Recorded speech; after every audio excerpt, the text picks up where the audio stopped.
오늘은 우리가 이 성령 강림절로 지키고 있습니다.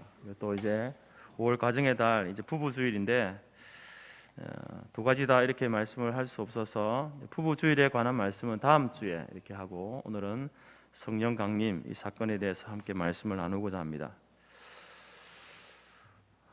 우리가 교회는 왜 성령 강림절을 지킬까요? 성령이 그 오순절 2000년 전 오순절에 마가의 다락방에 120명의 성도들이 기도할 때에 성령이 임하시는 그 사건이 있었는데 왜 그 사건을 우리가 기억하고 또 지키고 있을까요? 이것은 단순히 성령 강림의 사건은 그 당시에 120명의 성도들이 성령을 기다리면서 기도함으로 그들이 체험했던 개인적인 영적 체험이 아닙니다. 이 성령의 임재하시는 사건은 우리의 구원에 있어서 너무나 중요한 사건입니다. 그렇기 때문에 우리가 이 성령 강림 절기를 교회의 절기로 정하고 온 세계 교회가 이 날을 지키고 있는 것입니다.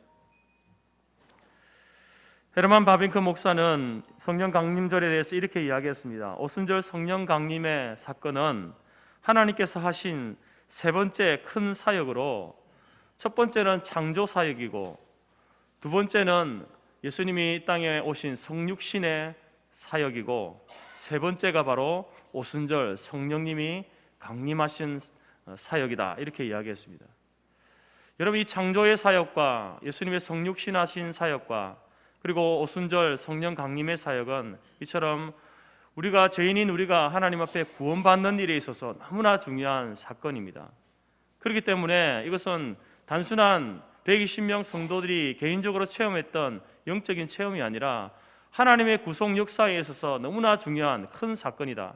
하나님이 예정하시고 또 하나님께서 그 예정하심을 성취하신 사건임을 우리가 꼭 기억해야 됩니다. 그렇기 때문에 여러분, 이 사건은 역사 속에서 또다시 반복될 수 있는 사건이 아닙니다. 예수님이 이 땅에 육신을 입고 오셨습니다. 이 사건이 또다시 반복될 수 있습니까? 역사적으로 다시 반복될 수 있을까요? 불가능합니다. 그렇게 되지 않습니다. 예수님이 십자가에 죽으시고 부활하신 사건이 다시 우리 가운데 일어날 수 있겠습니까? 없습니다.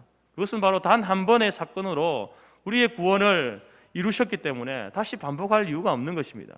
마찬가지로 오순절날 성령의 강림하신 사건도 우리의 구원에 있어서 중요한 사건이기 때문에 다시 반복될 수 있는 사건이 아닙니다.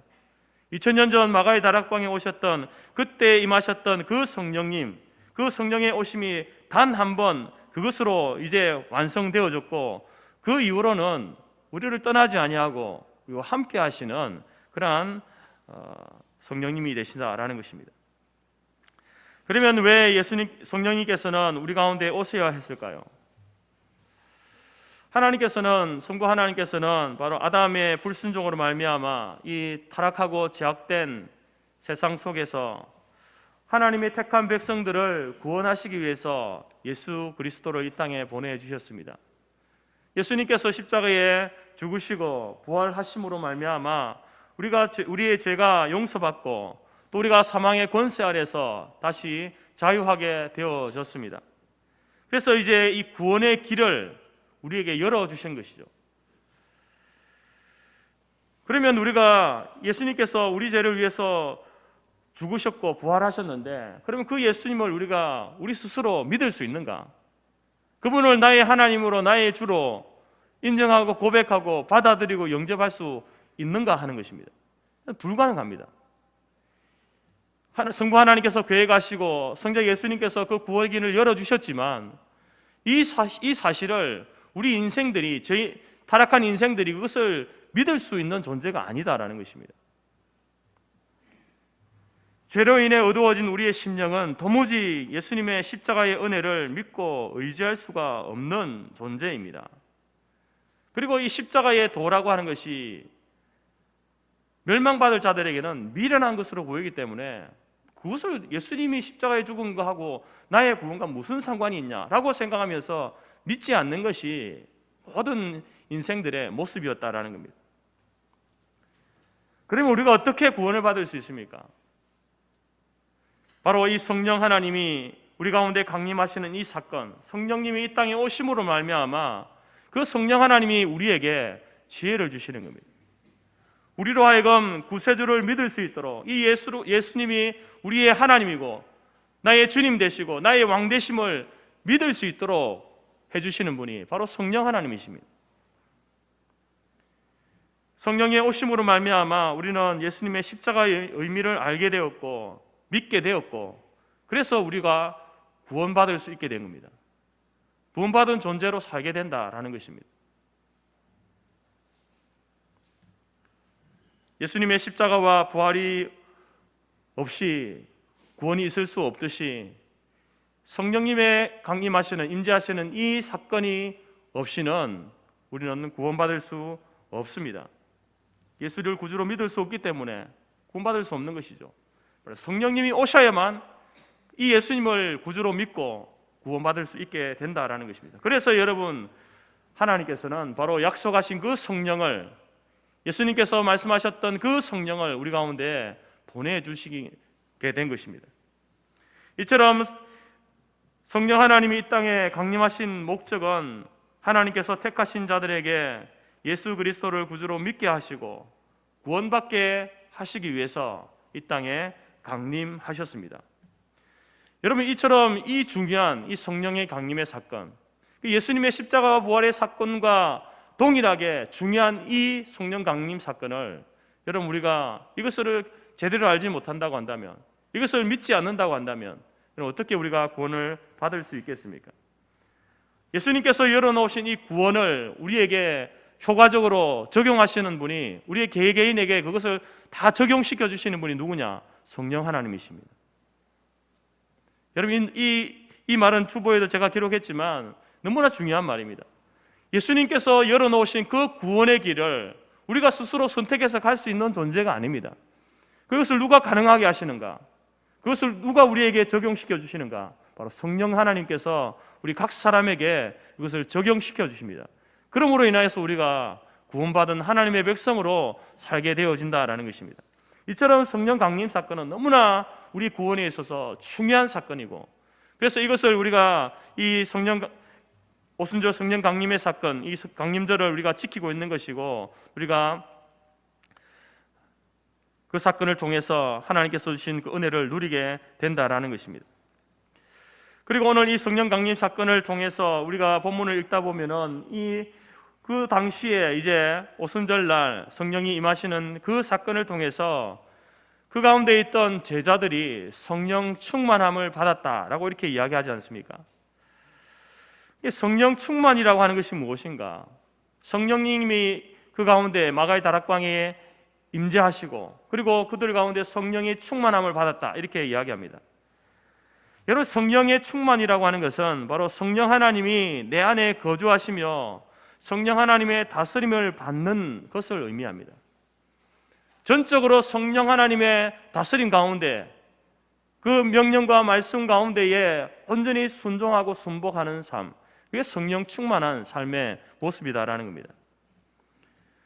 예수 그리스도를 구주로 믿는 믿음과 더불어서 성령 하나님께서 우리에게 가르치시는 그 하나님의 뜻에 순종하고, 또 우리가 우리 자신을 주장하지 아니하고 겸손하게 하나님 말씀에 따라 살아가는 것, 그것이 여러분 성령 충만한 삶의 모습입니다. 그런데 우리들은 지금까지 이 성령님의 오심과 또 성령의 충만함에 대해서 잘못 알고 있었던 것들이 참 많습니다.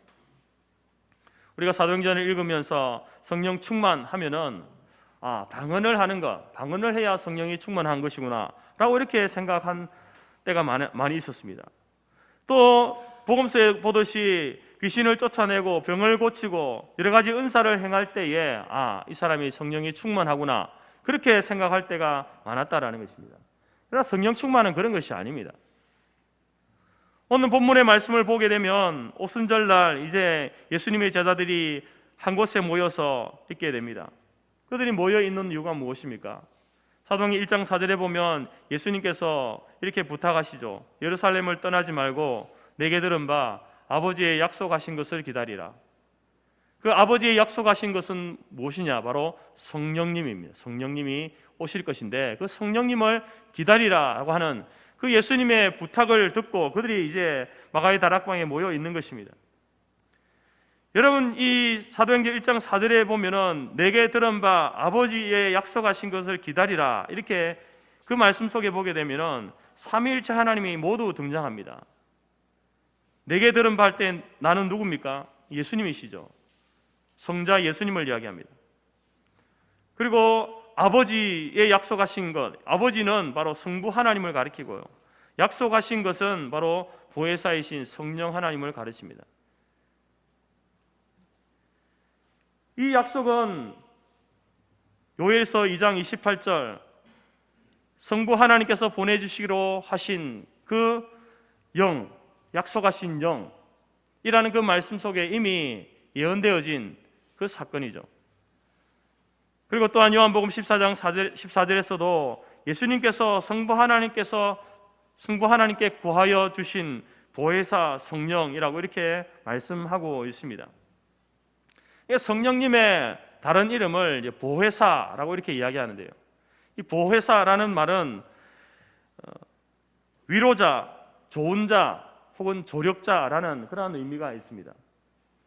위로라는 말은 말 그대로 이제 우리를 위로해 주시는 분이시다라는 겁니다. 성령 하나님은 우리를 위로해 주시는 분입니다.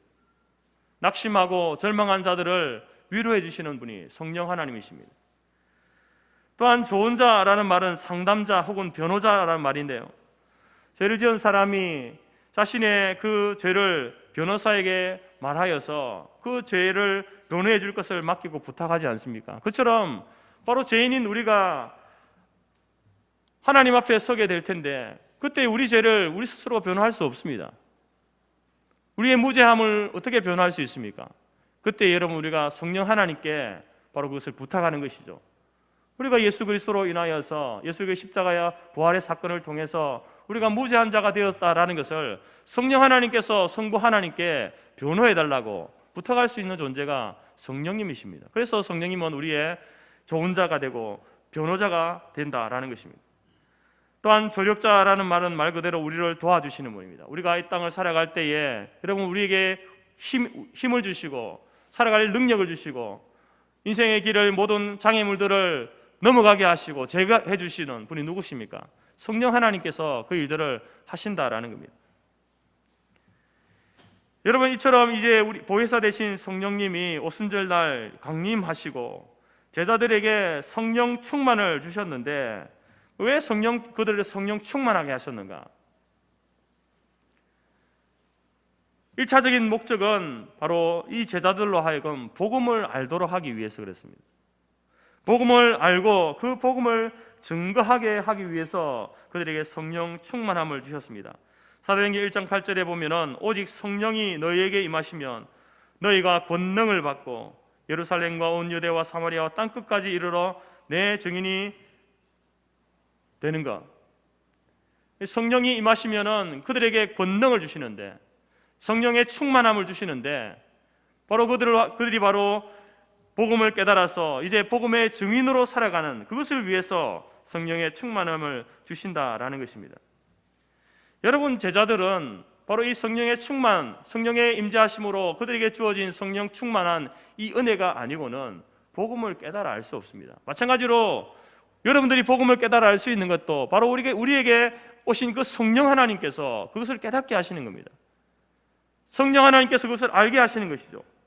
뿐만 아니라 우리에게 능력을 주셔서 제자들에게 권능을 주셔서 복음을 전하게 하신 것처럼 우리가 복음을 전할 수 있는 것도 내 힘으로 하는 게 아닙니다. 성령 하나님께서 우리에게 권능을 주셔야만, 담대함을 주셔야만, 용기를 주셔야만, 믿음의 확신을 주셔야만 복음을 증거할 수 있는 겁니다. 복음의 증인으로 살 수 있게 된다라는 것입니다. 여러분, 이 복음을 증거하는 것, 이것은 결코 쉬운 일이 아닙니다. 증인이라는 이 말은 마르투스라는 말인데요, 이 말은 순교자라는 그 의미를 포함하고 있습니다.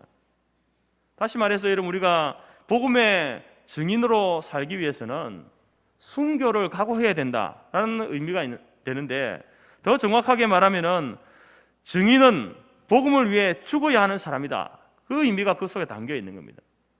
우리가 예수의 복음을 증거하는 증인으로 살기 위해서는요, 우리가 죽어야 됩니다. 죽지 않고는 결코 이것이 불가능한 것이죠. 그럼 누가 여러분 증인의 삶을 살 수 있습니까? 누가 증인의 삶을 살려고 하겠습니까? 죽어야 된다고 하는데, 죽으라고 하는데 어떻게 그것을 우리가 선뜻 선택하고 내가 증인이 되겠습니다 할 사람이 누가 있습니까? 바로 그것을 위하여서 성령 하나님께서 임재하셔서 그 제자들에게 성령의 충만한 은혜를 주시는 겁니다. 성령의 충만을 받지 않고는 결코 내가 복음을 위해서 죽겠습니다 나설 수 있는 사람이 아무도 없습니다. 예수님께서 부활하시고 나서 40일 동안 이 땅에 계셨다가 승천하십니다. 승천하고 나서 이제 10일 후, 예수님이 부활하신 후에 50일째 되는 날, 그때 이제 오순절 아닙니까? 그때 성령님이 임하신 겁니다. 그래서 우리가 오순절 성령 강림의 사건이다라고 이렇게 이야기하는 것입니다. 그 성령 하나님이 오실 때에 오늘 본문 2절에 보게 되면은 이렇게 이야기하죠. 호련히 하늘로부터 급하고 강한 바람 같은 소리가 있어 그들이 앉은 온 집에 가득하며 이렇게 말씀합니다. 비유적인 표현입니다. 성령님을 말씀하시면서 급하고 강한 바람 같은 소리가 있어 이렇게 이야기합니다. 또 3절에 보게 되면 불의 혀처럼 갈라지는 것들이 그들에게 보여 각 사람 위에 하나씩 임하여 있더니 이렇게 이야기합니다. 여러분 여기서 이 성령님을 말씀하면서 바람이다 또 불이다 이렇게 말하는 것처럼 보이지만 성령님은 바람이 아닙니다. 불이 아닙니다. 비유적인 표현이지 않습니까? 성령은 바람이나 불이 아니라 그 상태를 우리에게 말하고 있는 것입니다. 그런데 우리는 마치 성령님을 바람과 같이 불과 같이 그렇게 우리가 생각하는 경향들이 많이 있다라는 겁니다. 과거에 여러분 부흥사들이 이 성령님에 대해서 증거하면서 혹은 성령 충만에 대해서 이야기하면서 이런 식으로 많이 사람들을 이렇게 잘못되게 이야기해 왔습니다. 이렇게 부흥사들이 막 이야기하면 마치 자기가 성령을 주는 것처럼 성령 받으라 하면서 소리를 슉 이런 소리를 내고 왜 그럽니까? 이 말씀처럼 성령이 마치 바람이다라고 이렇게 이야기하는 겁니다. 불 받아라 이렇게 하는 불 받아라. 무슨 불을 받으라는 겁니까? 성령을 불이라고 착각하는 겁니다. 잘못 생각하는 것이죠. 불 받으면 죽습니다. 되어 죽죠. 여러분 오늘 이 성령이 말하면서 바람 같은 불 같은 그래서 우리가 그 복음 성가합니까? 바람 같은 성령, 불 같은 성령 불이고 바람이 아니라 불 같은 바람 같은 성령님을 이야기하지 않습니까? 그 상태를 이야기하는 것입니다. 불의 혀같이 갈라지는 것이라는 이 말의 정확한 의미는 불과 같은 혀들이 각 사람에게 분배되어 임한다는 것입니다. 그러니까 중요한 것은 불이 아니라 혀라는 거죠. 혀가 중요한 것입니다. 혀는 무엇을 말합니까? 혀는 언어를 이야기하죠. 언어를 상징하는 것이고 복음 전파를 상징하는 것입니다. 야고보서 3장 6절에서도 혀는 곧 불이다 라고 이렇게 말하면서 이 혀는 4절에 기록되어진 이제 이 방언 우리가 이야기하는 것 방언을 이야기하는 것인데 3절의 혀와 4절의 방언은 똑같은 단어입니다. 그래서 혀는 말과 언어를 뜻하는 것인데 바로 혀는 말을 이야기하고 언어를 이야기하고 방언은 바로 사람이 알아들을 수 있는 그런 외국어를 이야기하는 겁니다. 낭곡방언이라는 말이 무슨 말입니까? 각 사람들이 그들이 태어난 곳의 그 언어, 그 말 그러니까 여기서는 이제 예루살렘에서는 외국어가 되겠죠. 그 제자들이 성령에 충만하여서 무엇을 이야기하냐면은 외국어를 가지고 그 각자 외국에서 온 그 사람들에게 그 사람들의 언어로 복음을 전하는 거예요. 그리고 그 사람들이 그것을 듣고 복음을 듣게 되는 것입니다.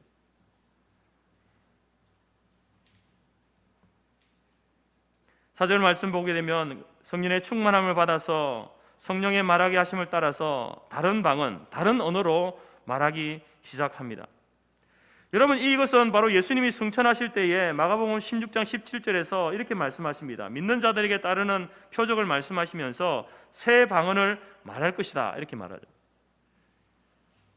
근데 이것이 마가의 다락방에 임하신 성령의 임하시는 그 사건과 그리고 성령의 충만함을 받은 그 제자들이 바로 새 방언으로, 새 언어로, 외국어로 예수님에게 복음을 증거하는 이러한 것이 성취되는 사건이 오순절에 일어나게 된 것입니다. 이처럼 방언이라고 하는 것은 순전히 복음을 증거하기 위한 수단으로 주어진 것이지 단순히 기도를 위해서 주어진 것이 아닙니다. 바로 오늘 오순절 이 방언 사건으로 말미암아 이제 복음이 땅끝까지 전파되는 그러한 효과를 가져오게 된 것입니다. 바로 이 오순절 날 세계 각곳에 흩어진 유대인들이 모여서 이 절기를 지키기 위해서 모여왔을 때에 그들의 언어로 복음을 듣게 되어지고, 그리고 그들이 복음을 듣는 그들의 고향으로 각 나라로 돌아가서 이 복음을 증거하게 됨으로 말미암아 여러분, 복음이 세계로 땅끝까지 증거되는 놀라운 일이 바로 이 오순절에 일어나게 된 것입니다. 그래서 여러분, 오늘 성령 하나님께서 그 제자들에게 성령 충만함을 주신 이유, 그것은 다른 게 있지 않습니다. 바로 흩어져 있던 유대인들, 디아스포라 유대인들과 또 유대교로 개종한 이방인들에게 한 자리에 모였을 때에 그들이 여러 나라에서 모였습니다.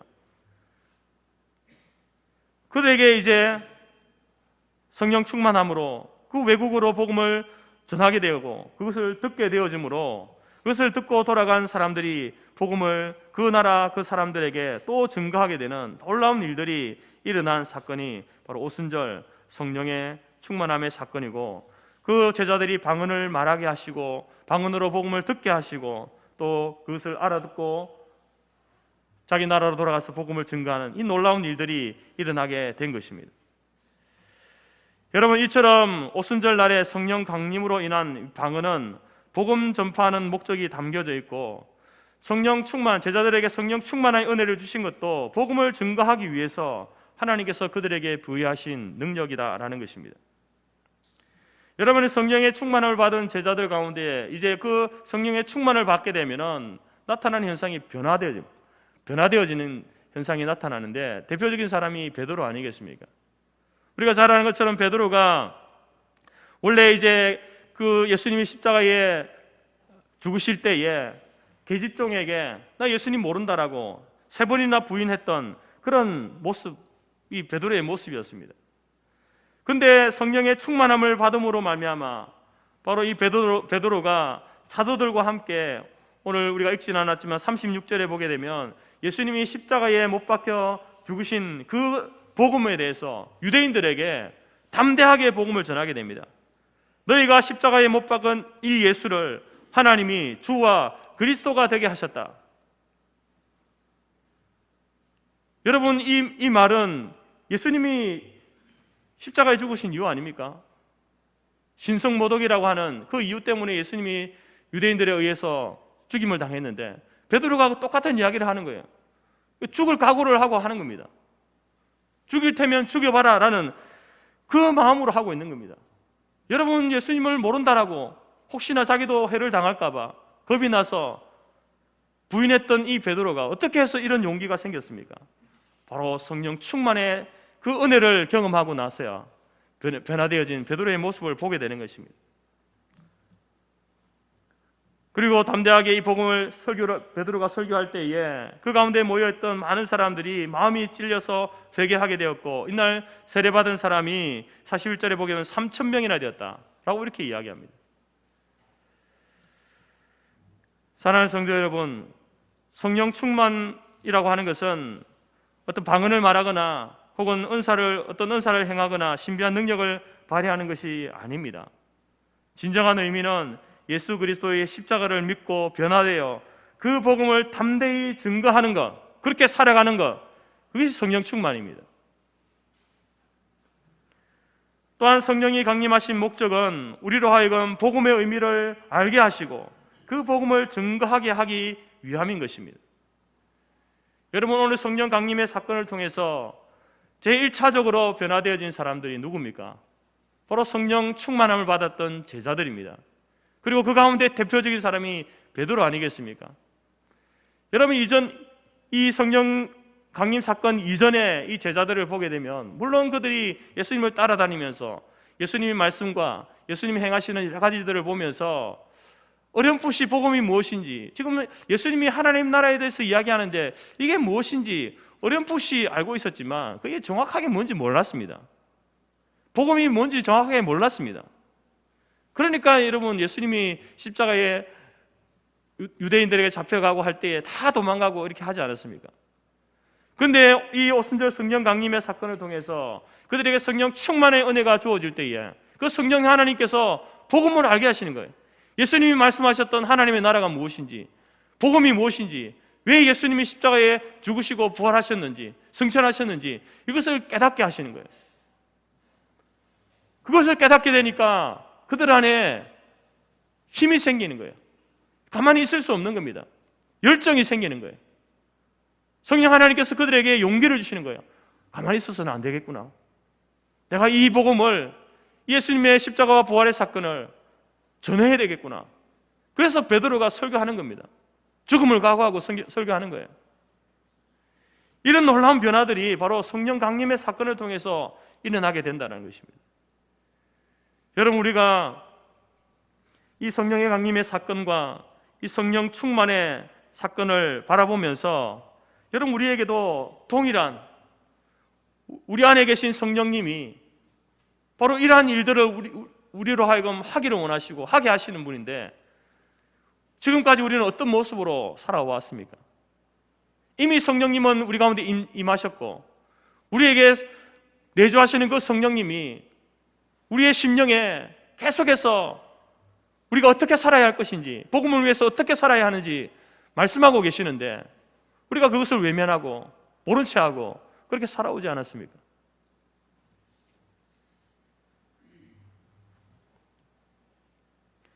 여러분, 성령 충만이라고 하는 것은 말씀 충만입니다. 성령님은 항상 말씀과 함께 동일하게 일하시고 역사하시는 분이십니다. 말씀이 증거되는 곳에 성령님이 임하여서 그 말씀을 믿게 하시는 거죠. 여러분, 이 설교가 진행될 이 시간에도 성령 하나님께서 우리 가운데 역사하시는 겁니다. 설교를 통해서 하나님 말씀이 증거될 때에 그 말씀을 믿을 수 있도록, 그 말씀 앞에 여러분 무릎 꿇을 수 있도록 하시는 분이 누군가? 목사가 하는 게 아니라 성령님께서 그렇게 하신다는 겁니다.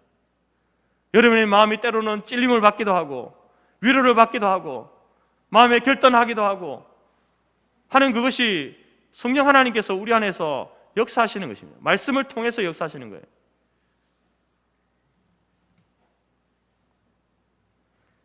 그래서 여러분, 우리가 사도행전을 일컬어서 성령행전이다 이렇게 말하지 않습니까? 근데 그것보다 더 정확한 것은 사도행전은요, 말씀행전입니다. 성령 하나님의 역사는요, 말씀을 떠나서는 역사하지 않습니다. 말씀과 상관없이 성령 하나님이 역사하지 않습니다. 항상 말씀과 함께 역사하십니다. 말씀이 있는 곳에 성령님이 역사하시는 거예요. 우리가 설교를 제대로 들어야 할 이유가 무엇입니까? 성경을 제대로 읽어야 될 이유가 무엇입니까? 그것은 바로 이 말씀을 통해서, 이 말씀과 함께 성령님이 우리 안에 역사하셔서 믿음을 주시고 복음을 알게 하시고 또 용기를 주셔서 복음대로 살 수 있도록, 하나님께서 원하시는 삶을 살 수 있도록 인도하시기 때문에 우리가 말씀을 가까이 해야 되는 겁니다.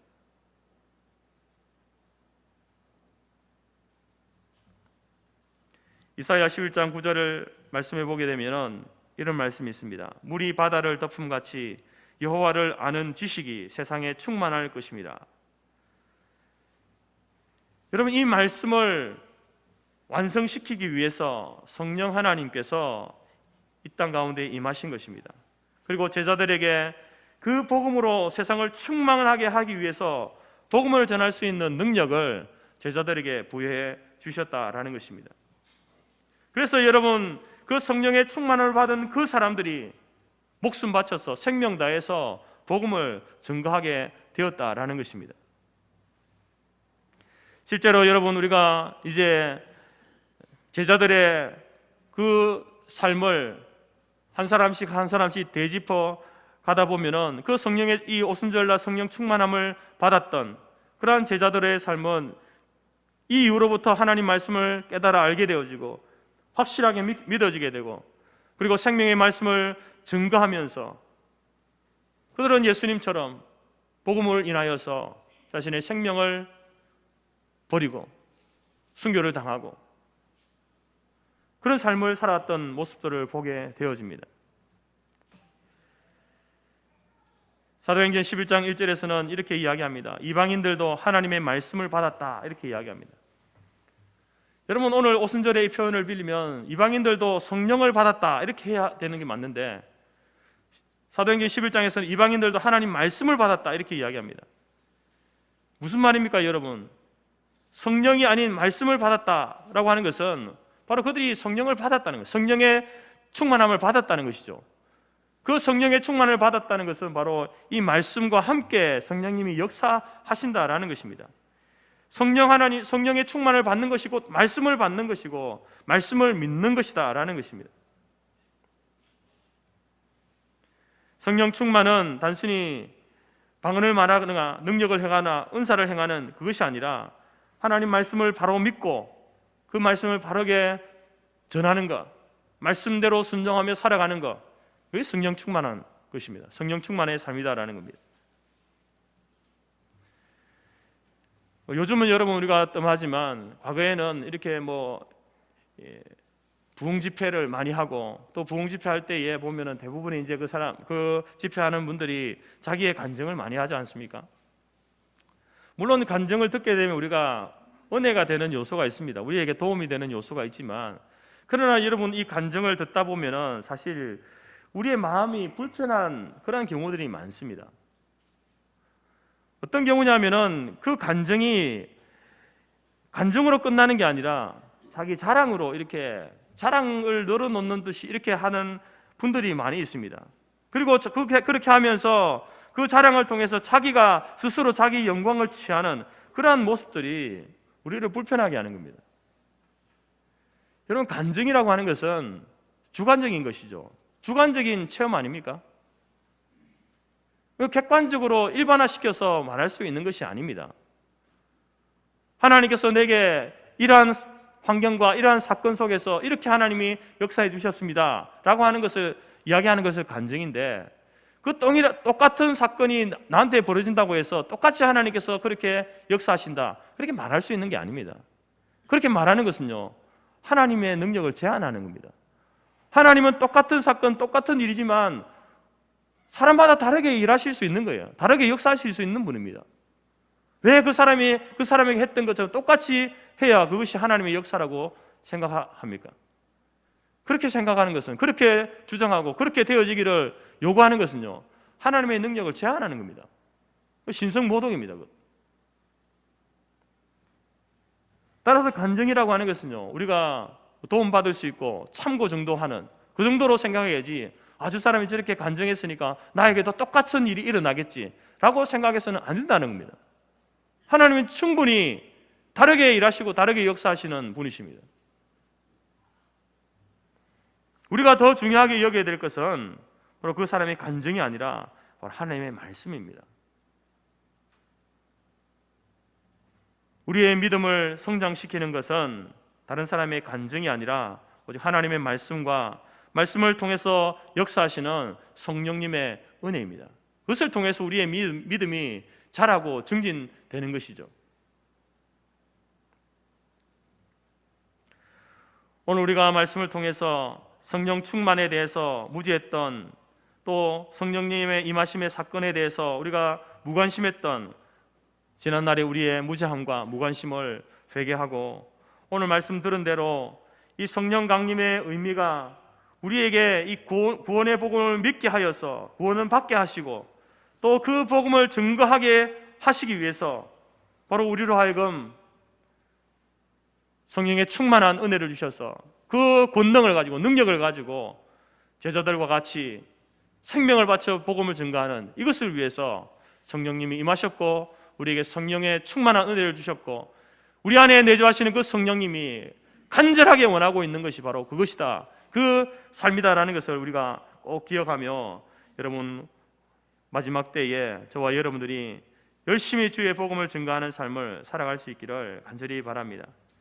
성령 충만한 삶이란 우리가 알고 있었던 어떤 외형적인 능력, 신비한 능력, 이것이 아니라 하나님 말씀의 다스림에 순종하며 살아가는 것, 그리고 예수님의 복음을 겸손한 마음으로 받아들이고 생명을 바쳐서 그것을 증거하는 삶을 살아가는 것, 그것이 바로 성령 충만한 사람의 삶의 모습임을 꼭 기억하시기 바랍니다.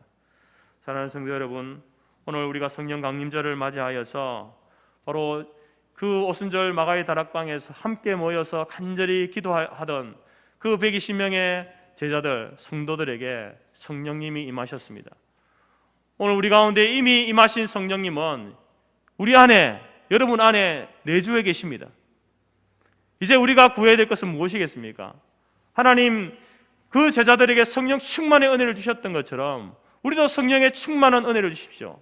성령 하나님 말씀에 온전히 사로잡힌 바 되어서 그 말씀이 가라고 하면 예 하나님 가겠습니다 라고 말하고, 서라고 하면 예 하나님 서겠습니다 라고 온전히 100% 순종하며 살아갈 수 있는 하나님 그 삶을 우리에게 허락해 주십시오.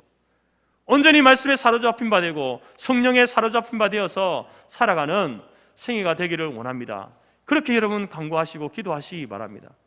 그러한 분들에게, 그 사람들에게 더욱더 믿음을 견고하게 해주시고 믿음을 견고하게 해주실 뿐만 아니라 또한 우리에게도 그 제자들이 주셨던 담대한 복음을 향한 열정을 주셔서 어떤 상황 속에서도 주의 복음을 증거하는, 생명을 바쳐서 복음을 증거하는 그 삶을, 성령 충만한 삶을 살도록 인도해 주실 줄 믿습니다.